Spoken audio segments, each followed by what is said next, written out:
A-Day this year is we'll start out with a 10-minute 7-on-7. Jarrett Stidham will be a part of that. He will not be a part of the actual scrimmage part, but we'll do a 10-minute 7-on-7, and then we'll go ahead and start our scrimmage, and we'll go ones on twos exactly like we've done before. It'll be the same format as far as that, and as far as the kicking game and everything that goes with that. And really looking forward to our guys, getting out there and doing their thing in front of our crowd. So we're really excited with that. Just a couple injury updates. Caleb Kim had an injury the last week. He will not participate, but he'll be back in a short period of time. Tucker Brown and Phelps Gamble will start out as our centers, and so looking forward to that. Devin Barrett will play some wide receiver. He'll also play some running back, and Devin's a real versatile guy, and he's the type that you need to try to find ways to get him the ball. And so with our injury, a couple of the injuries we had at wide receiver, and so we moved him out, so you'll see him Saturday playing some of our flanker position, and then he'll also play some tailback as far as that goes. But overall, we're ready to get out there and ready for Saturday to get here and watch our kids do their thing. Questions? Because what if it's raining? No, I mean, if it's just raining, we're planning on playing. So we're moving forward. I mean, obviously, if it's inclement weather and safety issue, that'll be a different deal. The Devin Barrett thing, is that kind of a response to Eli and Will Hastings going down? I would say a little bit, just thinking ahead for next year. Devin's got a unique skill set. He was very good on the perimeter last year, and so and he can catch the ball. I mean, he catches the ball like a wide receiver, but it's good. I think it's good for our team and good for him, moving forward, being able to be versatile like that. Gus, with the center position, Mike Horton, is that a guy that you get through A-Day and then maybe kind of look at? But those guys will all be back. So I was impressed, with Nick and then Caleb both. I think both of them before their injuries, was really getting better, and there was some really good competition. So. I doubt that'll happen. I mean, we do have the flexibility if you had a lot of injuries that Mike could provide depth, but we feel good about those centers. That's from a big picture standpoint. What do you feel like you've accomplished this spring? Well, I know we've gotten better in a lot of different areas. We talked about improving, and not just the young guys, because a lot of times you can focus on those guys, but the older guys finding a way to get better too, and that's been a focus. And I really feel like our older guys have taken a step. It's been very beneficial for our quarterbacks. I mean, Jarrett came back a couple weeks ago and did the 7-on-7 and the team versus scouts. But both those young quarterbacks, there's nothing like getting out there and running the offense, especially, when you get a chance to get out there with a one. So, developing depth, quality depth, I think has really been good. So overall, I think it's a very successful spring up to this point. Will Devin's move to kind of that dual role have any impact on the starting running back? We'll see where that goes. This is just it's been a week and a half, so I'm not ready to say either way, other than he's a versatile guy, and he can do a lot of different things.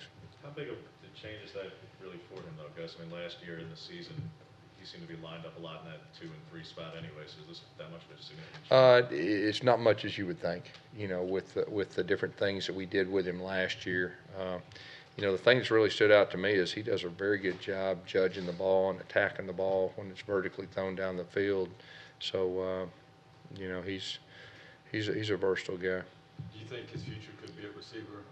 I'm not ready to say that yet. This is just kind of a temporary thing for the last week and a half, and then, of course, A-Day and all that. But, he's a guy that we're looking to take that next step. And, he showed he can protect the football last year as a freshman and did a good job on the perimeter. Gus, how important has it been just to have the 7-on-7 portion of things for Jarrett heading into the summer building towards? Yeah, it's been very good, and just his command when he's out there, it just feels different, which it should. I mean, he's a veteran guy, and he's like a coach on the field now. Last year he was still learning the offense and learning Chip, and Chip was learning him, and it just feels different. And he's got a very good grip on our offense, and what we need to accomplish in the summer too. Guys, how much of a challenge has the center position been, not just for those guys, but for the quarterbacks. I mean, you're trying to, you got backup quarterbacks who haven't spent a whole lot of significant time, Yeah. and they're rotating along with second, third, walk-on centers. How much of a challenge is that? Yeah, I think you brought up a good point, because it doesn't matter if it's Jarrett Stidham or a young guy. You know, when you have a different center with the way they snap it and the rotations and everything that goes with that, it can definitely be a challenge. There's no doubt. But I will say this. I mean, I think there's been pretty good consistency, you know, as far as the procedures, because that's what you always worry about, the snap count and the procedures and the checks and everything that goes with that. I think the biggest challenge for those quarterbacks is just, you know, one of them may spiral a little bit better than the other, and a little bit knuckleball and all that. And but, you know, so that definitely has been a challenge. Will you have Chip Lindsey and coordinators in the booth, or you just keep them on the sideline? They'll be on the sideline just like we've done in the past, and have headsets on and all that, and I'll be able to communicate with them too. What are you looking for Saturday? Like, when you kind of break it down, what are you looking for? Yeah. I'm looking big picture execution. Our guys to play extremely hard, play good clean Auburn football, and you know, that's really the main thing. And then obviously, you know, we're going to go ones against twos, and every spring, you know, there's been somebody to step up and make some plays that maybe they hadn't made, you know, up to this point. There's nothing better than evaluating your players, not only at scrimmage, but even in front of your crowd, because there's just something to being out there in front of the crowd, and some guys seize a moment. So Yes, will there be any live kicking game? no, there'll be no live kicking game. But now we went live the last two Saturdays, and it's been really good. But we'll have it set up exactly like we've done in the past. I mean, we'll do the field goal and extra point when it presents itself. We'll let our guys come out, and our snapper and our punter and our punt returners will flip the field, and but there'll not be live special teams. How do you've put a lot of emphasis on that. How do you feel about coverage units and then also your returners, and who's kind of working there near the end of the spring? Yeah, it's the same group that we've had, but you know, really, probably the biggest emphasis in the spring has been cover units, because we weren't very good in the punt cover or the kickoff cover. So that's really been our focus, and you know, and I know we've gotten better, and a lot of that is an attitude, you know, and just so it's been good for Coach Porter to kind of evaluate everything, and we're in a good spot, you know, in the coverage units, at least with the information that we have through the live work, you know, going into the fall. Yes, we've heard a lot about a lot of those young defensive backs. How pleased have you been with the way they've kind of transitioned so far? You know, they all have ability. That's the first thing. I mean, it sticks out. I mean, they all have ability, and you've seen that group grow. They're very coachable. They're trying to do what their coaches ask them to do, and they're a talented group. So, you know, there's nothing like reps. I mean, you got to keep putting them in there and keep letting them do their thing. But they all can play.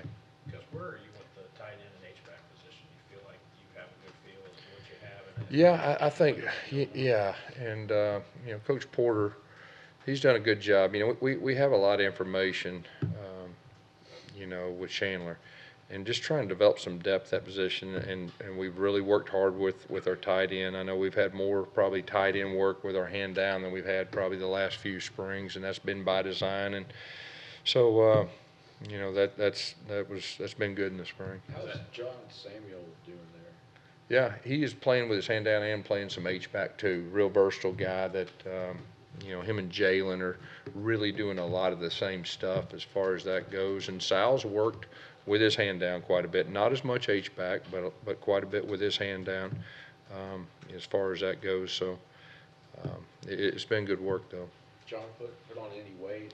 Yeah, I think John's close to 250 right now. He has put on weight, and you know, he's got good hands, and you know, he's a baseball player and all that. So this spring's been good for him, and he's got a whole lot of reps, and you know, you see him improving. I mean, he still needs to, you know, keep working, but you see him improving.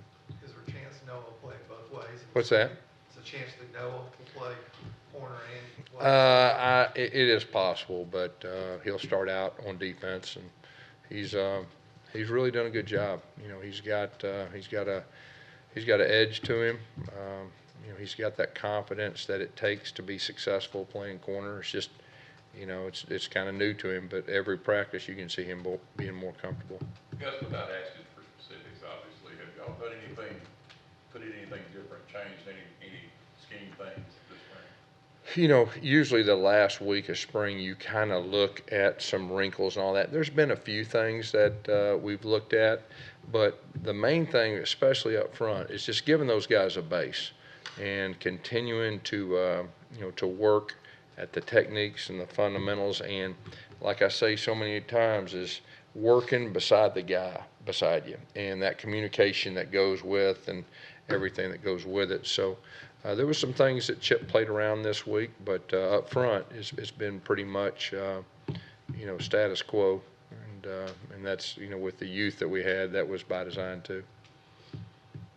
Anything else? All right, thank you guys.